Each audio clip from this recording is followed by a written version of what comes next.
Bem-vindo ao canal Physiquei. Eu sou o professor Thales e eu te ensino tudo sobre física para a sua aprovação. Vamos resolver essa questão da prova do Enem de 2016, mas se você não conhece a questão ainda, dá um pause no vídeo e tenta primeiro resolver sozinho ou sozinha. Bom, a questão está falando sobre a distância mínima que a gente deve deixar do carro da frente. E isso é importante porque até a parada completa, o movimento do carro acontece em duas etapas, sendo a primeira etapa o famoso tempo de reação, ou como a questão coloca, tempo de detecção do problema, até você de fato pressionar o pedal de freio. Então você percebeu que o semáforo fechou, um animal entrou na pista, aconteceu um acidente, até você processar essa ideia, enviar um comando para o seu pé, pressionar o freio, tem um certo tempo. Isso demora um certo tempo.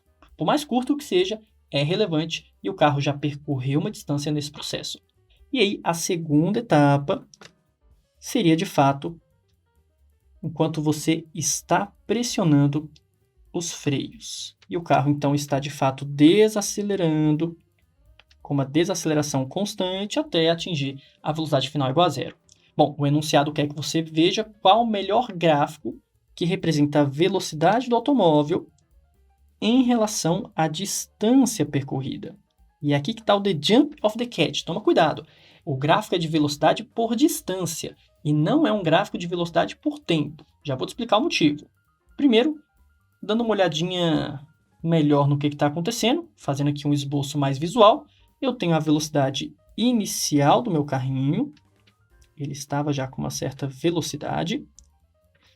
Enquanto eu estou no tempo de reação, a velocidade do carro permanece constante, porque eu ainda não pisei nos freios, eu estou pensando em pisar nos freios.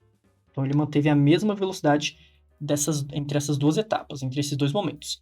E só depois ele vai de fato frear até atingir a velocidade zero. Ou seja, nesse primeiro momento, eu vou dizer que o carro manteve um movimento uniforme. Aqui eu tenho um MU. Ou seja, velocidade constante, nem freio, nem acelerador. E só depois, na segunda etapa, em que a velocidade foi variando, é que nós temos um movimento uniformemente variado. Então, daqui para cá, é o famoso MUV. Ou seja, basta você pensar agora como que a velocidade se comporta em cada um desses movimentos. Sendo que no movimento uniforme, não tem nem o que você pensar. O próprio nome já diz, movimento uniforme, a velocidade permaneceu constante. Vou escrever aqui, que a velocidade é igual a um valor constante. Não aumenta e nem diminui.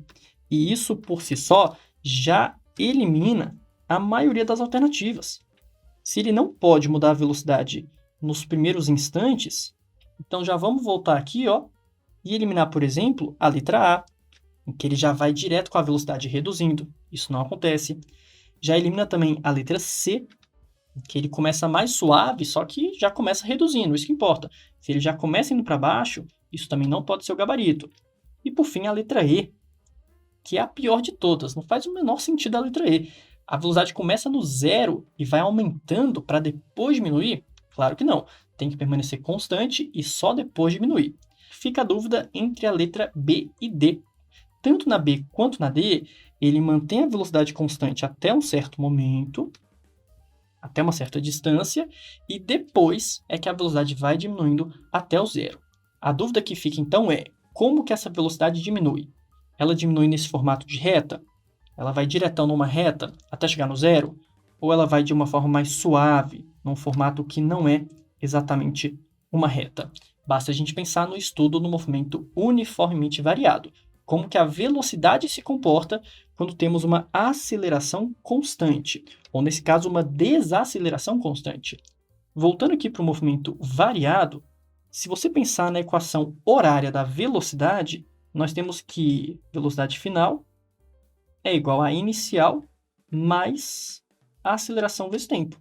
Só que a aceleração seria negativa, vai ficar uma função horária, vai ficar uma função de primeiro grau, uma função polinomial de primeiro grau, com o coeficiente angular negativo, o que te faz pensar claramente numa reta.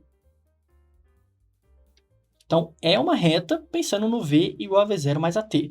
Só que qual que é o problema? Isso seria uma reta num gráfico em função do tempo. Isso aqui é a velocidade se comportando ao longo do tempo, por isso que é chamada de função horária da velocidade. E não é esse gráfico que a gente tem na questão. Eu preciso procurar uma relação entre velocidade e distância. E perceba que distância não aparece nessa nossa equação, ou seja, ela não serve de nada para a gente interpretar nosso problema. Tenta resgatar na sua memória uma relação entre velocidade e distância, mas que não envolva o intervalo de tempo.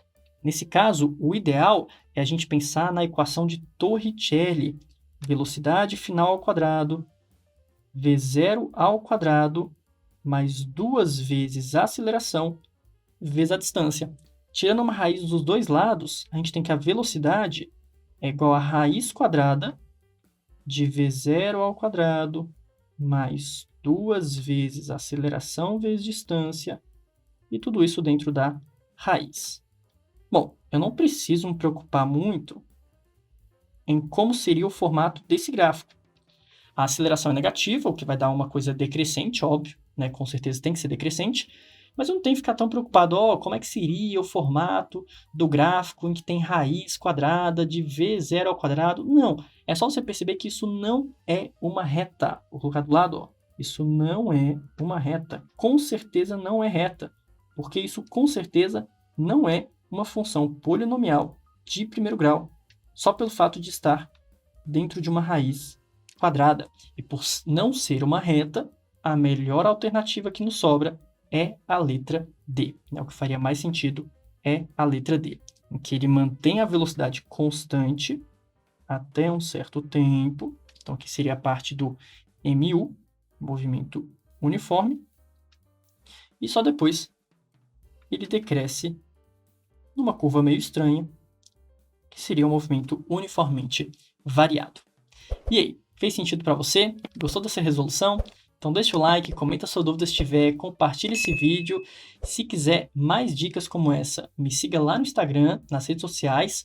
E se você quiser um curso de física completo, começando do zero, acesse meu site que eu vou deixar aqui na descrição. Muito obrigado e até a próxima!